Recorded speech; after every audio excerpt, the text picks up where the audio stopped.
अस्सलाम वालेकुम। निखारी online magazine में खुशामदीद कहते हैं। धड़कनों के संग-संग रक़्स बिस्मिल की कहानी किस्त नंबर 2 दूसरे हिस्से के साथ हम लोग हाज़िर हैं। थोड़ा-सा पिछला बता दूँ कि आफ़रीन जो है वो अम, शहराम के लिए काफ़ी एफ़र्ट कर रही है ताकि वहाँ पे रह सके और पिछली किस्त में ये हुआ था कि अब वो शहराम के कमरे में उसको बुलाने के लिए गई थी खाने के लिए और इस दौरान वो फ्रेश हो रहा था और वो जैसे ही बाहर निकला तो आफ़रीन के लिए बहुत ही शर्म का मुकाम था। ख़ैर लेकिन जैसे-तैसे करके वो वहाँ से निकल आई। तो अब उससे आगे हम लोग शुरू करते हैं कि अब उससे आगे क्या चल रहा है। आप लोग बराए मेहरबानी हमारे चैनल को सब्सक्राइब कर लीजिएगा, बेल आइकन को दबा लीजिएगा और कमेंट्स में ज़रूर बताइएगा हमें कि आपको कहानियाँ कैसी लग रही हैं। तो चलिए स्टार्ट करते हैं। क्या कोई मर्द इतना भी शर्मिंदा हो सकता है? वो खुद भी शर्मसारी से मुस्कुराई। पता नहीं कितना वक़्त गुज़रा। शायद रात का आधा पहर था जब बाहर से फ़िदी की म्याऊँ म्याऊँ की आवाज़ सुनाई दी। बिल्ली शायद तकलीफ से तड़प रही थी। आफ़रीन ने जल्दी से दरवाज़ा खोला। शहराम बिल्ली था मैं शायद बाहर जा रहा था। वो परेशानी से आगे बढ़ी। क्या हुआ बिल्ली को? शहराम ने गुस्से से उसे देखा और तंजिया गुर्रा कर बोला, इतना गंद कचरा बिल्ली को खिलाओगी तो क्या समझती हो ये ठीक होगी? आफ़रीन ने इससे पहले रास्तों पर काफ़ी आवारा बिल्लियाँ देखी थी जो हर चीज़ खा लेती थी। तभी वो समझी फिदी का भी हाज़मा मज़बूत होगा। अब हटो रास्ते से, वो गुर्राया। आफ़रीन डर गई, लेकिन फिर भी उसके पीछे भागी। वो गाड़ी में बैठी तो बिठाकर हॉस्पिटल लेकर जा रहा था। मैं भी साथ चलती हूँ।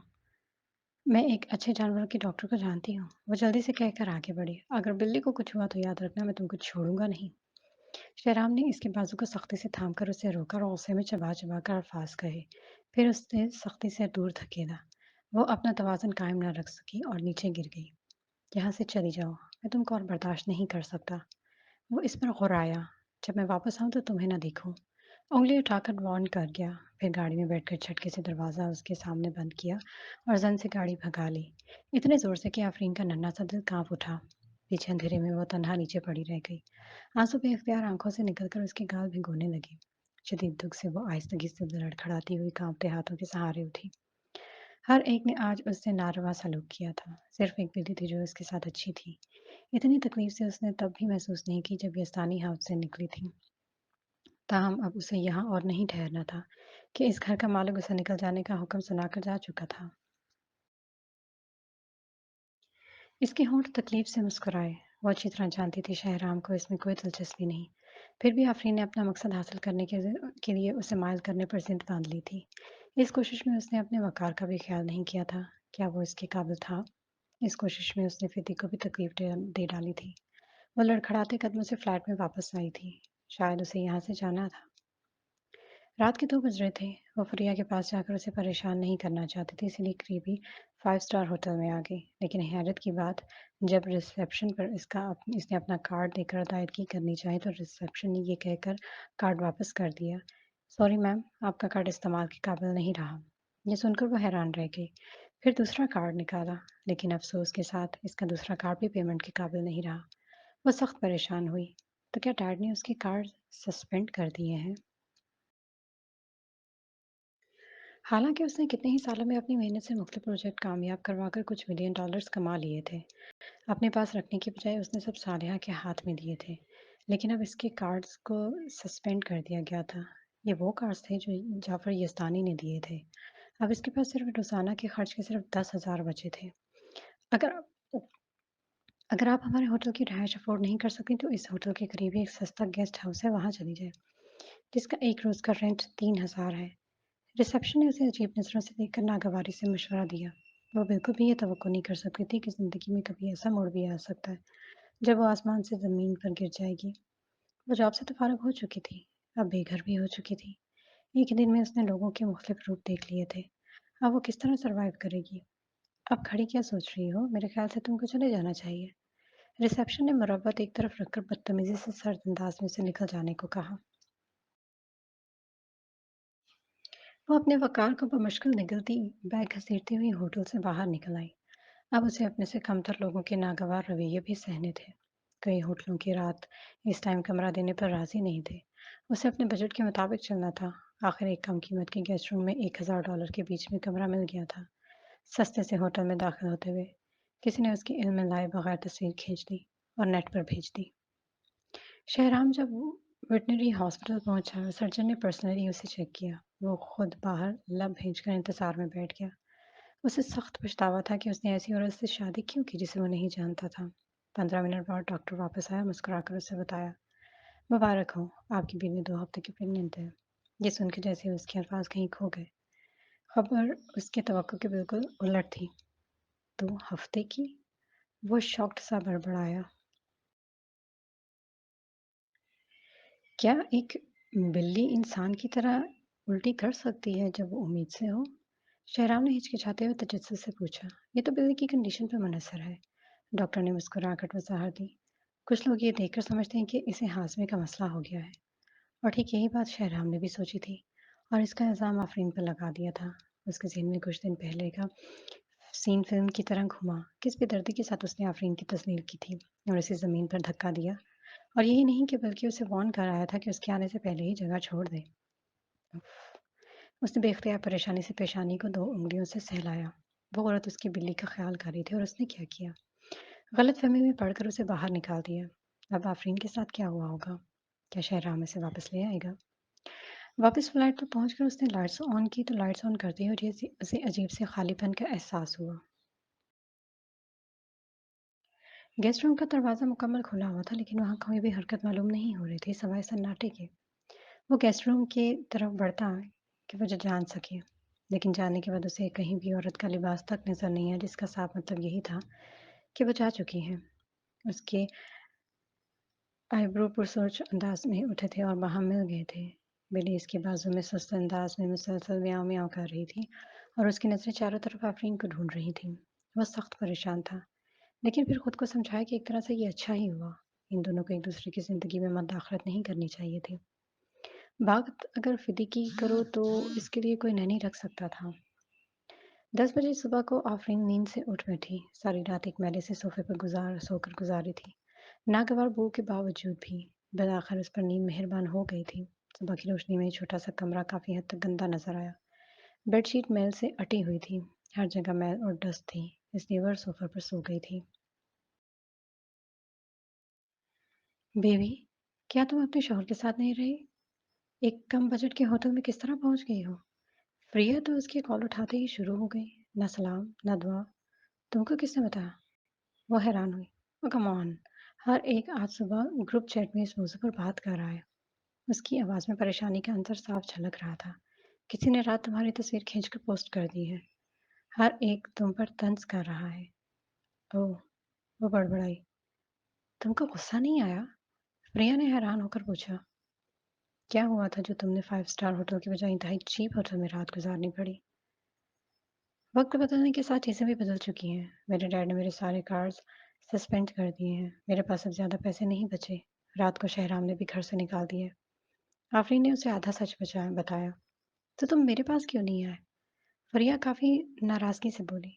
क्योंकि रात काफ़ी हो गई थी और मैं तुमको परेशान नहीं करना चाहती थी। आफरीन, तुम वाकई बहुत बेवकूफ़ हो।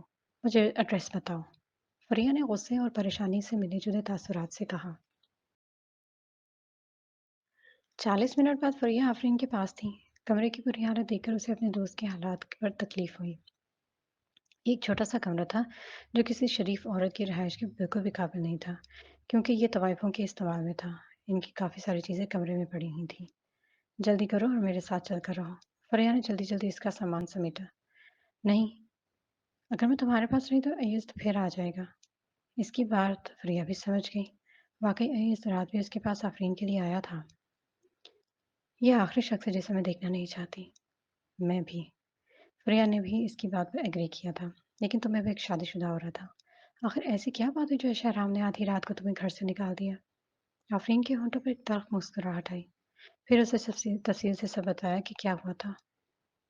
प्रिया को अपने दोस्त के लिए गहराई से दुख हुआ था।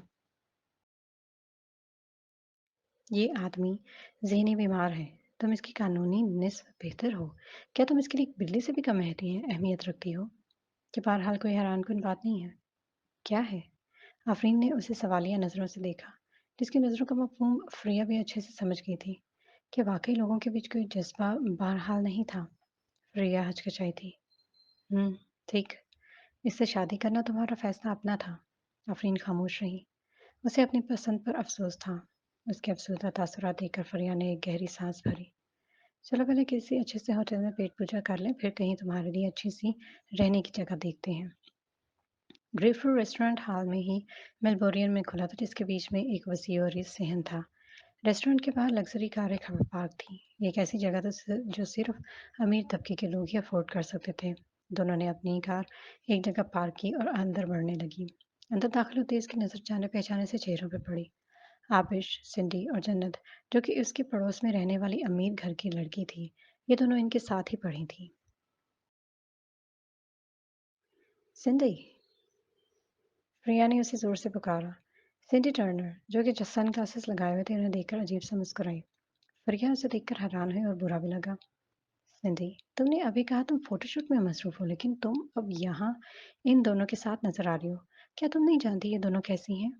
जन्नत आफरीन की दुश्मन है और ये आबिश दोगली, दो चेहरे वाली औरत है जिसने आफरीन का मंगेतर तक छीन लिया। एक्चुअली फ्रेया ने उसे कुछ दिन पहले फोन पर कहा था कि आफरीन और मैं होटल पर खाना खाने जा रहे हैं तो तुम भी आओ, लेकिन सिंधी ने बहाना बनाया कि उसकी फोटोशूट है और वो नहीं आ सकती।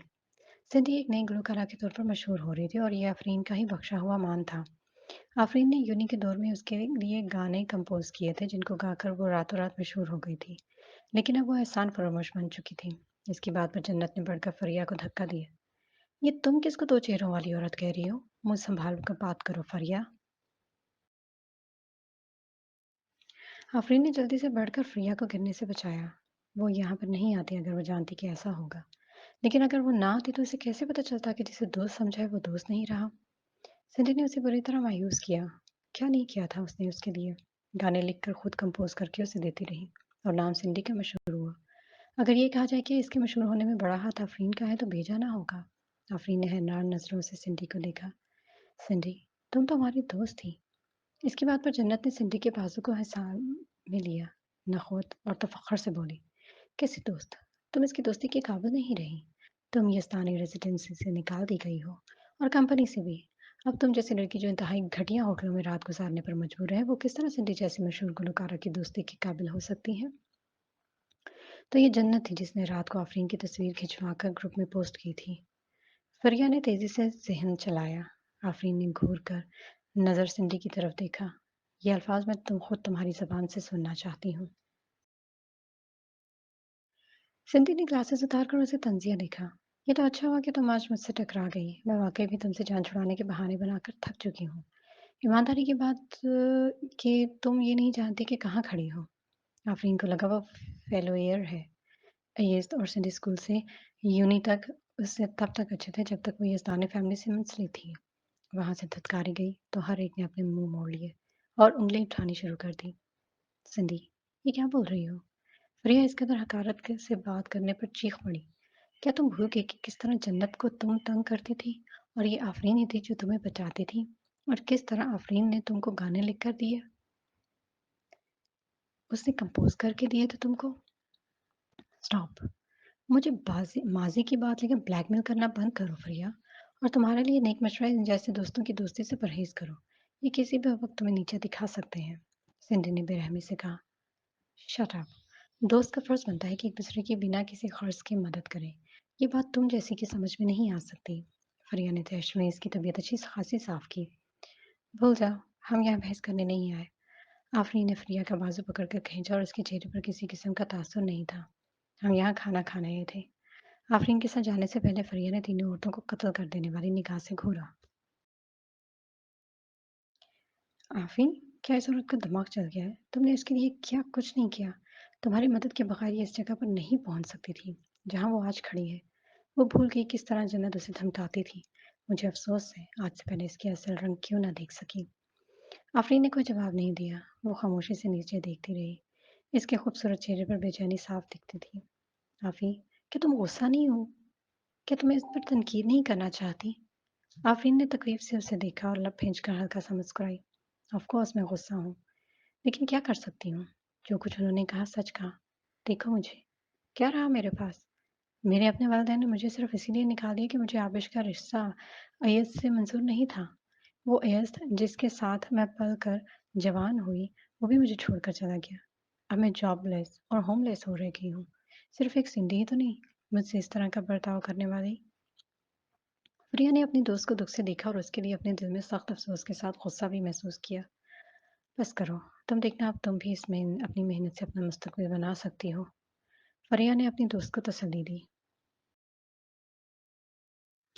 اس وقت ایک سرور ان کے پاس آ کے بولا، معاف کیجیے گا میم، کیا آپ کی بکنگ ہے؟ جی ہاں، میں نے مینیجر سے فون پر بکنگ کی بات کروائی تھی۔ فریہ ریسیپشن کی طرف بڑھی تاکہ مینیجر سے بات کر سکے۔ مینیجر ان کی طرف بڑھا، فریہ میم میں نے آپ کے لیے پرائیویٹ روم بک کیا ہے، میرے ساتھ آئیے۔ اس وقت جنت نے زور سے پکارا، مینیجر لورینس، میں اپنے دوستوں کو لائی ہوں، کیا پرائیویٹ روم مل سکتا ہے؟ مینیجر لورینس کی آنکھیں سنڈی ٹرنر جیسی گلوکارہ کو دیکھ کر جیسے خوشی اور حیرت سے چمکنے لگی۔ کیا یہ مشہور گلوکارہ آج ان کے ریسٹورینٹ میں آئی ہے؟ جنت نے چاپلوسی سے مسکرا کر کہا، میں نے سنڈی ٹرنر سے بہت تعریف کی کہ یہاں کا کھانا بہت مزیدار ہوگا۔ ان کا آج کا شیڈول فری تھا تو ہم یہاں آ گئے۔ مینیجر کی آنکھیں خوشی سے پھیل گئی۔ مس ٹرنر کی آواز بہت پیاری ہے، میں تو ان کا زبردست فین ہوں۔ کیا آپ نے ابھی نہیں کہا کہ پرائیویٹ روم ان کے لیے ہے؟ جنت نے فریہ اور آفرین کی طرف ایک آنکھ کے کونے سے دیکھ کر ادا سے کہا۔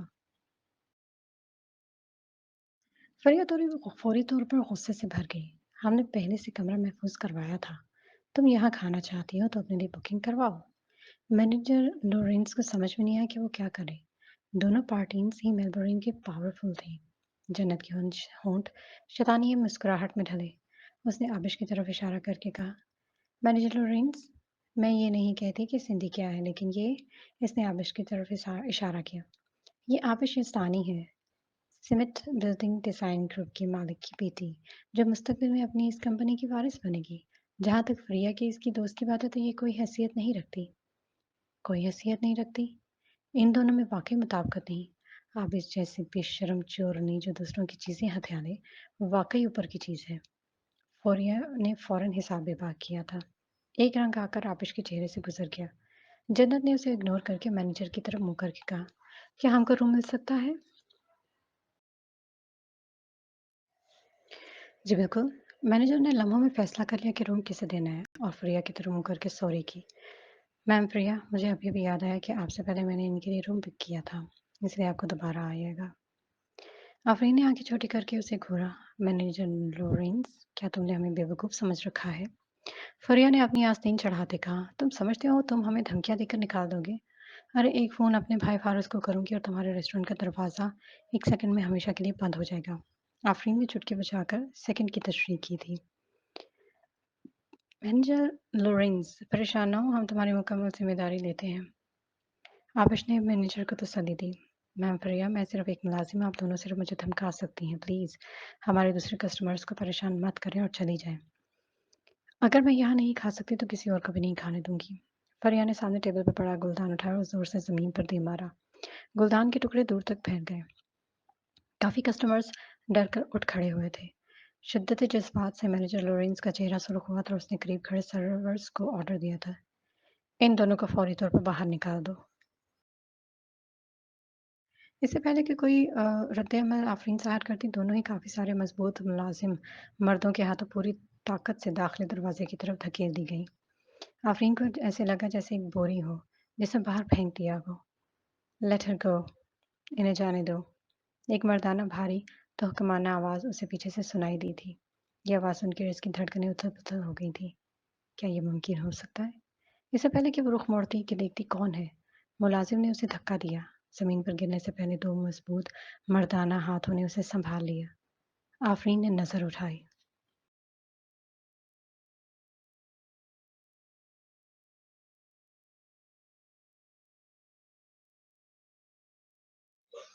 ابھی تک کے لیے اتنا ہی، دیکھتے ہیں اب آگے کون ہے اور جس نے اس کو محفوظ کیا ہے۔ اب آگے کیا ہوگا، آفرین کی زندگی کیسے چلے گی؟ انشاءاللہ ملتے ہیں اگلی ایپیسوڈ میں۔ اپنا خیال رکھیے گا۔ اللہ حافظ۔